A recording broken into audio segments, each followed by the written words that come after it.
Welcome to The Deep Dive. Yeah. Today we're exploring the world of power dynamics, Right. those subtle forces that shape our interactions and decisions.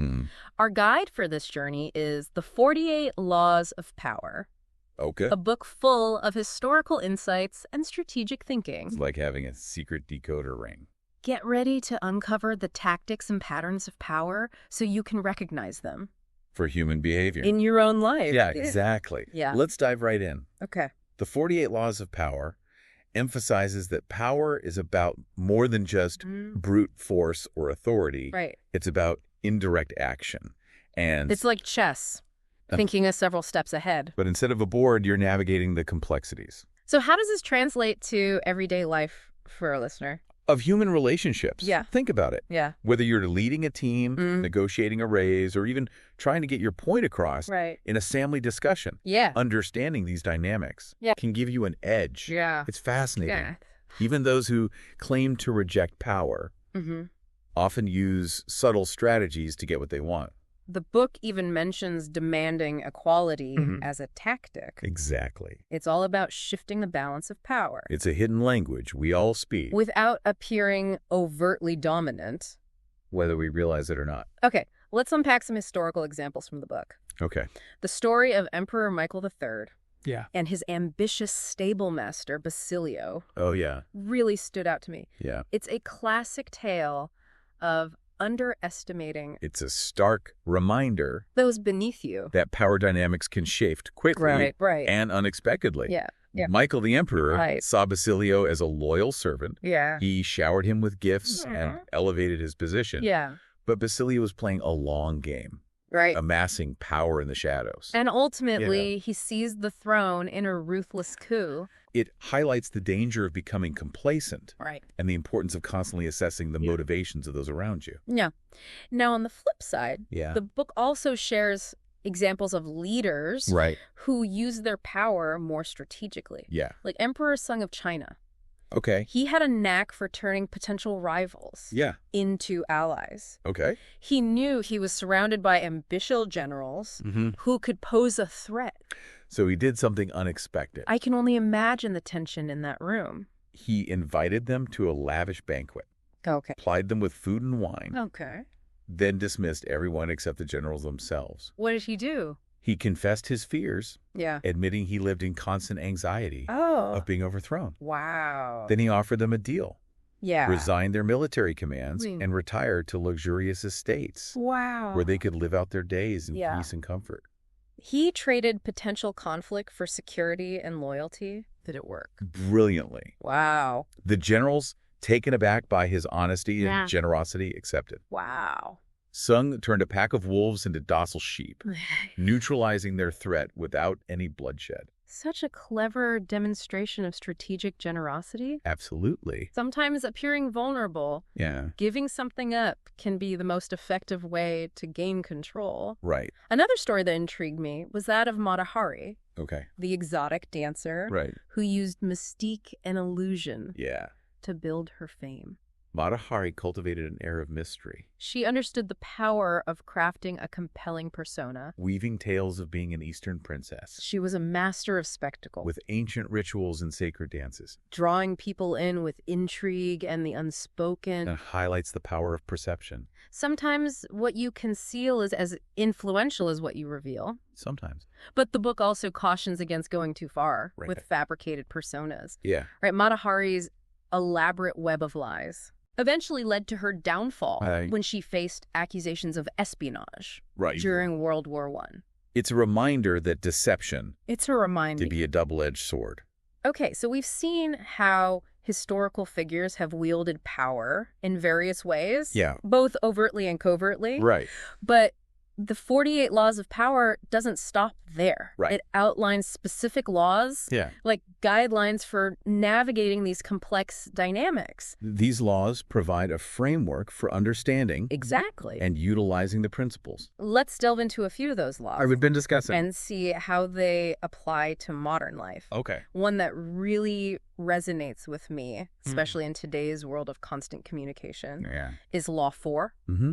Say less than necessary. The power of strategic silence. The power of strategic silence. It's a valuable tool that seems to be increasingly overlooked. For sure.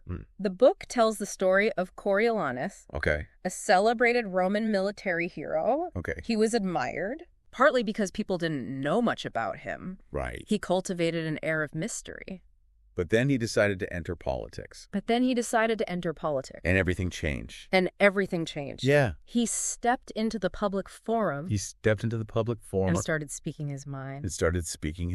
And his carefully crafted image crumbled. Right. He came across as arrogant and insecure. Yeah. And the more he talked, the less powerful he seemed. It perfectly illustrates how holding back. Us cultivating that air of mystery. Can actually make you more influential. It leaves people wanting more. Allowing them to project their own ideas onto you. It also prevents you from saying things. I can see how this applies to everything from negotiations to job interviews. You might later regret.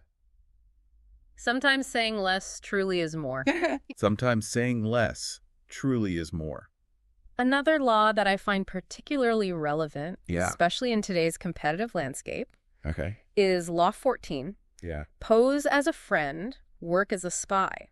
Ooh, that sounds a bit sneaky. But I get the point. Information is power, right? Exactly. Knowing your rivals. Understanding their motivations. Their strengths and their weaknesses gives you a distinct advantage. The book shares the story of Joseph Duveen. A legendary art dealer. He wanted to land the famously reclusive. Industrialist Andrew Mellon. As a client. Mellon was notoriously private. Not someone easily charmed by a smooth-talking salesman. So how did Duveen approach him? He took the long game. He spent years studying Mellon. Wow. Talk about dedication. You're learning his habits, his taste. He did his homework before making his move. Even using some of Mellon's own staff to gather intel. That's a brilliant example. By the time Duveen approached Mellon, of how gathering information strategically can give you a serious edge. He knew him almost as well as his own wife. In any situation. He could tailor his approach perfectly. Appeal to Mellon's specific interests. Right. And eventually win him over. Now, while we're on the topic of taking action. Absolutely. There's another law that I think is crucial. It's like having a secret weapon. In today's fast-paced world. Law 28, enter action with boldness. Decisiveness. It's an essential quality. In leaders and anyone who wants to make a real impact. The book uses the example of Vasco Núñez de Balboa. The explorer who led the first European expedition. To reach the Pacific Ocean. From the New World. He faced incredible challenges. Treacherous jungles. Mutinies. And constant uncertainty. But it was his boldness. His willingness to take risks. That ultimately secured his place in history. He understood that hesitation would be fatal. So the lesson here is to trust your instincts. Weigh the risks and rewards. And then act with conviction. Boldness doesn't mean recklessness. But it does mean overcoming fear. And then seizing opportunities. So far, we focused on taking action. But the 48 Laws of Power also emphasizes. The crucial role of perception. How others see you can be just as important as your actual abilities. Right. Law 37. Create compelling spectacles. And it dives into this concept. It's about understanding the power. Of visual imagery and symbolism.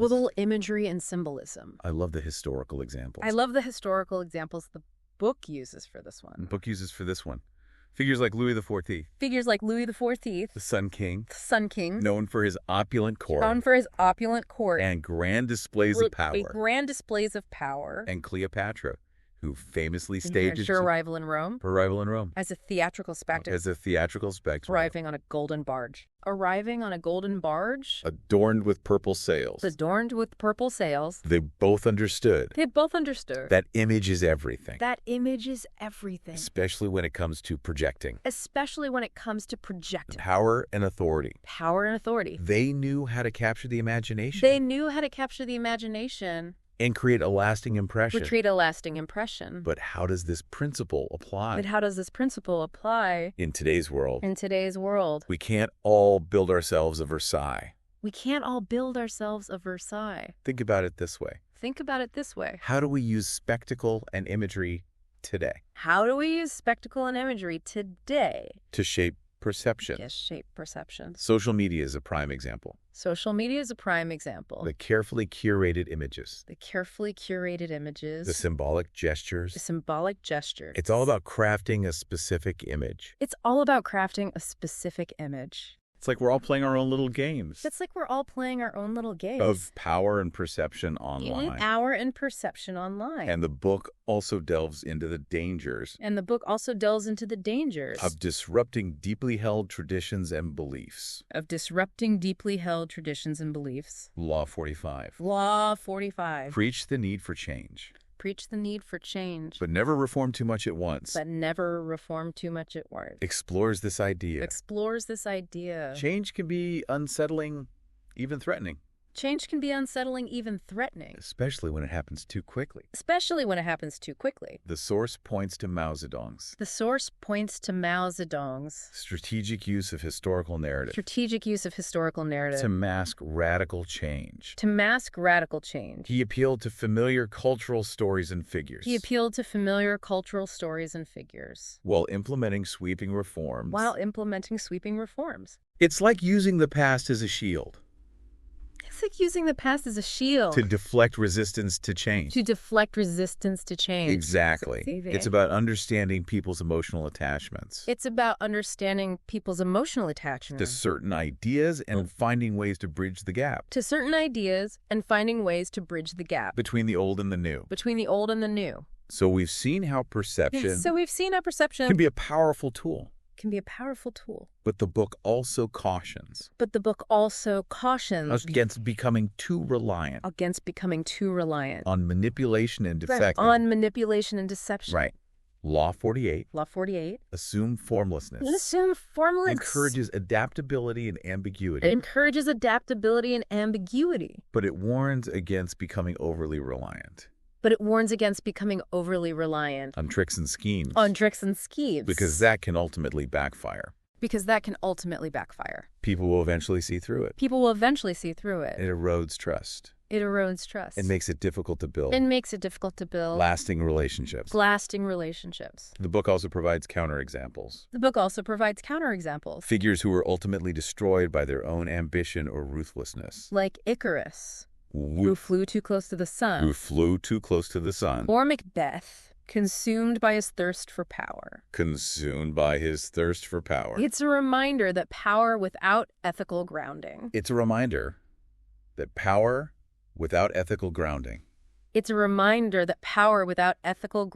Can be self-destructive. It's about finding that balance. Between ambition and integrity. Between strategy and authenticity. Okay, so we've covered a lot of ground here. Exploring the nuances of power.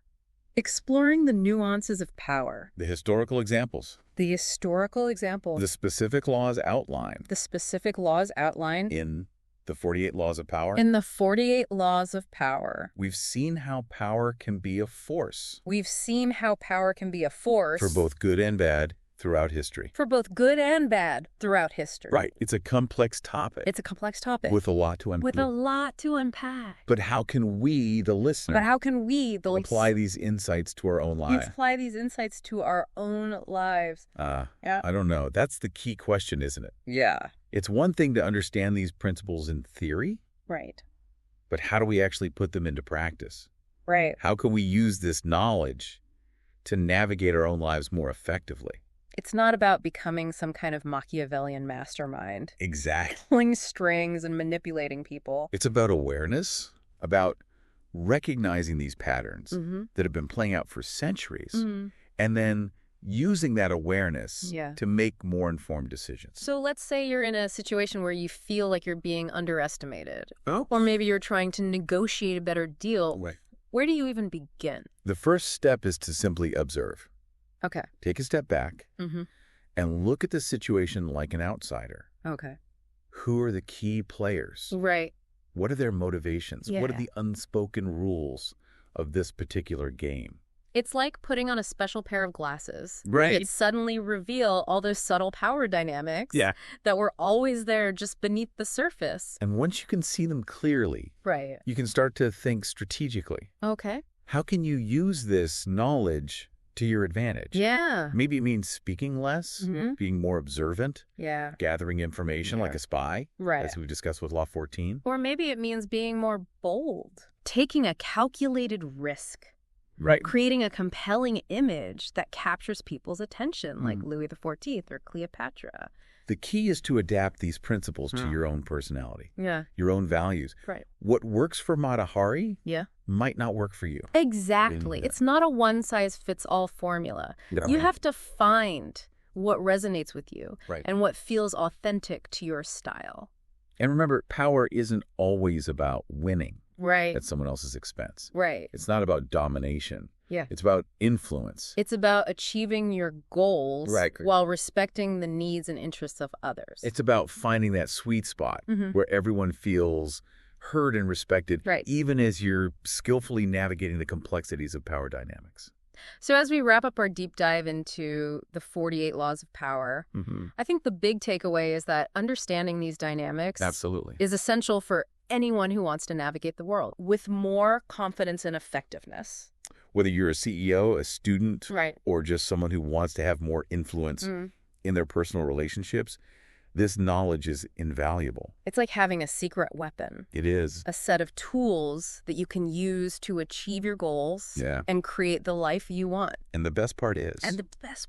you don't have to sacrifice your integrity to use them. Yeah. In fact, the most effective use of power is often the one that aligns with your values. That's right. And serves a greater purpose. So as you go forward...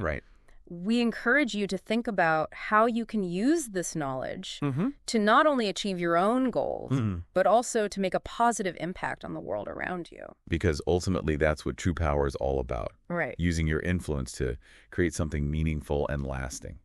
Thanks for joining us on the deep dive. It's been a fascinating journey exploring these power dynamics. From emperors to explorers, we've seen how these laws have played out throughout history. Yeah. But now let's shift our focus to the present. Okay. How can our listener apply this knowledge to their own life right here, right now? That's the exciting part. Yeah. It's like taking all these historical insights and strategic tools and putting them to work in the real world. So let's imagine our listener is facing a challenging situation. Okay. Maybe they're feeling overlooked in a meeting or they're about to enter a tough negotiation. Okay. What's the first step? It all starts with observation. Okay.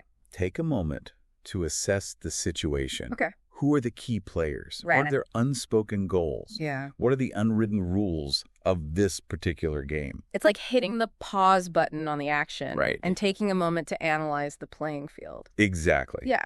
And as you observe, think back to the laws we discussed. Yeah. Can you spot any patterns? Are there any historical parallels that can offer guidance? For instance, is someone saying too much? Right. Revealing their hand too early? Yeah. Maybe it's time to channel the power of silence. Right. Like Coriolanus before his political misstep. Or perhaps someone is trying to charm their way into a position of power. Yeah. Remember Mata Hari and the dangers of elaborate facades? Yeah.